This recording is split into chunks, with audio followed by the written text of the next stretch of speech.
طبعا بالشركة وها شركة هردعوة شغلينها دورشة وكنا كدورشة الرياض اللي يبقى آمنية وحنا شركة هردعوة وأربعة إسماعيل ujeedkiisu uu yahay in laga gaaro go'aamo oo la afgar laga gaaro arrimaha ajendaha iyo waxyaabaha ku xeeran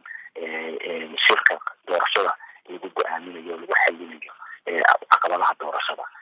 shirkaasi laba cisho ayuu socday sabti iyo axad madaxweyne sarkeen kulamo albaabada xiray inay yeesheen waxay ka wada hadleen xaaladda dalka gaar ahaan arrimaha doorashada shirkaasi ay u badnayihiin sidii ay isugu iman lahaayeen iyo ajendaha shirkaasi looga hadlayo sabtiya xad arrimahaasi ayay ka hadleen madaxdu aragtiyooda ayay isu yaadeen kadibna waxay u arkeen maadaama ay kala aragti duwanaanshoyaal ay jiraan dhinacyada qaar in ay muhiim tahay inay maalinta isniinta nastaan kadibna qola kasta ay dhexdooda soo kashato si talaagida la isugu soo laabto talaagidii maanta ay ahayd waxay ahayd in dib isugu soo laabtaan si badanta lixda bisha maanta ay ahayd laakiin maantana shirku waxa uu baaqday oo nala sugaya madaxweynaha galmudug mudane axmed cabdikaari iyo qorqor oo dabcan isagana dhuusamareeb ku sugan inta uu halkaa kasoo laabanayo oo la rajeynayo ama inuu galabta yimaado ama inuu bishii subaxsi la hore yimaado u badanta in maanta geli ka dambe yimaado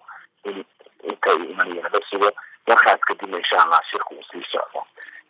rajo fiican baa qabnaa insha allah in madaxdu ay wax soo gaaraan wax soo saaraan madaxweyne sayid cabdullaahi beni madaxweynaha dowladda puntland iyo wafdiga dowladda puntland ee halkan ku sugan oo kamid kahayna door muhiim ayay ka qaadanayaan marxalada kala guurka ah sidii dalku uu xaaladda uu ku sugan yahay uga gudbi lahaa ogtihiin soomaaliya caqabado badan ayay la kulantay burburkii kadib waxyaabo badan ayaa jiray oo dibidhac keenayay oo dhinacyada kala duwan ah sida siyaasadda arrimaha bulshada iyo amniga waxyaabaha qaar dowladihii ina soo maray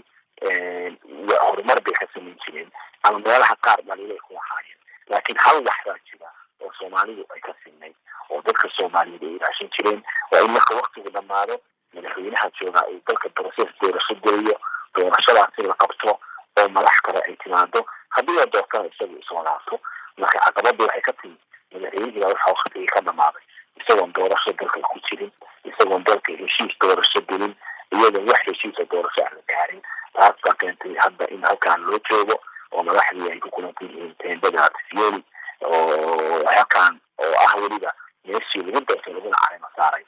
madaxweynaha hadda waqtigu ka dhamaaday madaxda dowladda federaalka soomaaliya ee waqtigu ka dhamaaday iyo madaxda dowladaha xubnaha ka ah dowladda federaalka soomaaliya kulamadoodu way sii socon doonaan saa rajeynayo inta natiijo fiican ay ka gaari doonaan waayahay jaamac markaa shirkaasi baabada ay u xidhnaayeen ee madaxda ku kulmaysay ee ka socda tendhada afisyooni ee garoonka diyaaradaha ee magaalada muqdisho beesha caalamku iyadu qayb ma ka ahayd mise dabajoog bay ka ahayd shirkan waxa uu ku yimi cadaadis iyo garashaqigii beesha caalamka oo soo jeedisay in loo baahan yahay soomaalida inay dedejiso inay kulmaan marka qabanqaabadiisa iyo diyaarintiisa iyo fududeyntiisa iyo ciidamada amniga sugaya ee amisom kulli beesha caalamka ayaa waxay diyaarisay weeye ajendihiisii iyo macnaha tii loo kulmi lahaa aad bay u fududeeyeen dabcan waana aragtida u malinayaa wararka kooban kasoo saareen way soo dhaweeyeen in shirka uu socdo marka dadka inay go-aanka gaaraan lahaga waa dadka soomaaliyeed cadaay badan oo dhinaca diblomaasiyadda ana waa jira oo ku saabsan madaxda soomaaliyeed oo dhan in loo baahan yahay inay horumar ka sameeyaan waxyaabaha wadahadalka ah ee socda ee arrimaha shirka ku saabsan marka waxa ugu weyn waxa weeye maanta go-aan masiiriya loo baahan yahay in la gaaro ajendaha shirka in laga heshiiyo kadibna shirka la gudagalo markaasina dalkan doorasho uu galo oo xaaladan hadda ah hay-adihii joogaan sharci maaha heshiisna lama aha in laga gudbo marka shirku sidaad sheegtay 2 maalmood ayuu socday maalnimadii isniinta waa la nastay maantana waxaa loo baaqday madaxweynaha maamulka galmudug axmed cabdikaari qorqor qodobo weli lagu heshiin la yahay oo hore looga gudbo si shirka weyn markaasi loogu gudbo miyaa jira sida ku soo shirka wuxuu ibafuru yahay shirka weyn ee doorashada lagu go'aamiyo markii la isu yimaaniki koowaad kuna ka madaxda araga koowaad dabcan madaxdu isxog wareysteen muddo ay kala maqnaayeen